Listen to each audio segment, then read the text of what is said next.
Hi guys, welcome to Late Night Research Methods, and I am Miss M, and I'm going to be talking about some research methods that you're going to need to know to pass your AICE exam. So today we're going to be talking about the differences between methods and designs. Now, when I did my training for Cambridge, I was told that a majority of the questions that deal with method or designs get flip-flopped or switched, or kids mess them up where it asks for a method and the kid gives a design for an answer, or it asks for a design and someone gives a method for an answer. So I'm going to just briefly talk about what is what so you do not get this wrong on the exam, okay?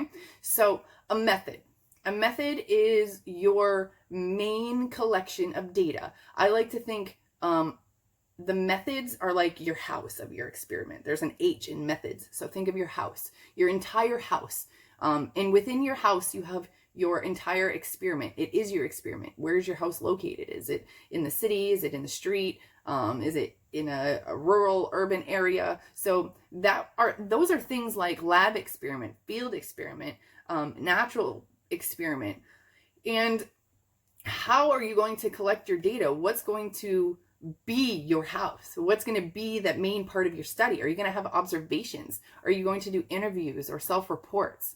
Okay, so when you're asked for a method or the methodology of the study, you're not talking about ethics, you're not talking about designs, you're talking about the part of the study where the participants are and how you're going to collect that data. So is it a lab, natural setting, which is a field? Do we have observations? Are they covert? Are they overt? Do we have self-reports with questionnaires or interviews?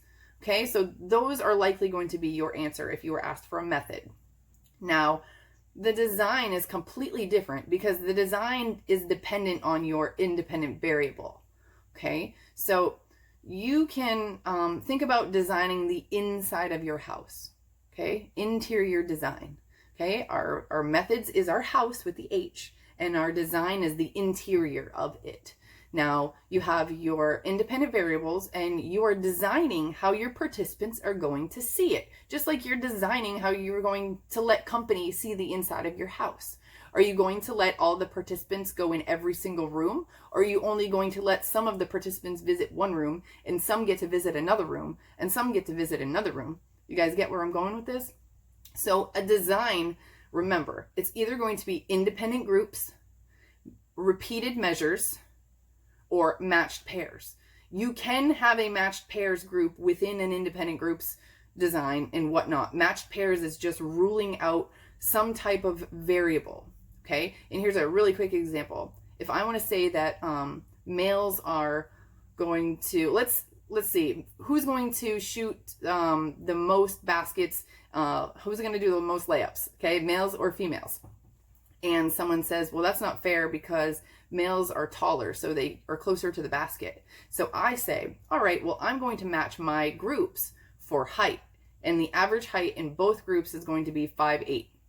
So basically, at the end of the day, when I get my results, no one can look at me and say, oh, it's because this group was taller, because I controlled for that. But at the same time, the girls were only tested in the girl group, and the boys were only tested in the boy group. So it's still an independent measures design. Okay, most of the studies only have one. Baron Comin has a matched pairs design where they match the IQ for participants with autism and that general control group. So if you can remember, the autism group's IQ was 116 and the control group was 115 or somewhere around there, 116 and 115. So they were really close. So basically at the end of the day, we can't say that IQ or intelligence was a factor in this theory of mind test. Okay, now let's get back to my example about inside your house. You're designing in your house. Okay, so it's going to be independent groups design if you only let participants into your kitchen and those people only get to see your kitchen.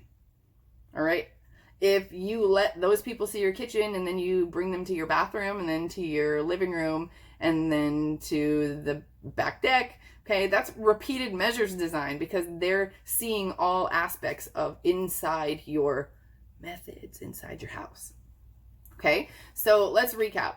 A methodology is going to be either a lab or field or a case study or your observations, covert, overt observations. Is it going to be a questionnaire or interviews? All right, so those are probably going to be your answers if it's a methodology. Name the methods of the study. Now, naming the design of the study, remember, that's how our participants are allocated to the independent variable. Are they seeing all sides of the independent variable? Did we match any variables to rule them out? Or are our participants only seeing one segment of the independent variable? So your answer for the design is going to be either independent groups, repeated measures, or matched pairs. All right, so I hope that helped you guys figure out the difference between methods and designs. And please don't be a statistic and on the exam switch them. Study those. All right, so thank you so much for joining me to review some late night research methods. And if you need any more help in psychology, all you have to do is find me on Instagram or Facebook at apsychology9990. I do have a Facebook page called Tutor Me, if that's easier for you to look up. You know, if you're having a rough time and you don't have a lot of resources, or maybe you have a new teacher, you could even send your teacher to my Google Classroom. If you want some access to my Google Classroom, send me an email at apsychology9990@gmail.com with the subject line Google Classroom, and I will send you an invite. So you will get access to all the vocabulary, all the strengths and weaknesses, the studies, study guides, quizzes, tests, it goes on, but it will help you pass. All right, if you're dedicated enough, this material will help you pass. I will help you pass. Okay, so thank you so much for listening with this late night research methods. I'm going to bed. Have a good night.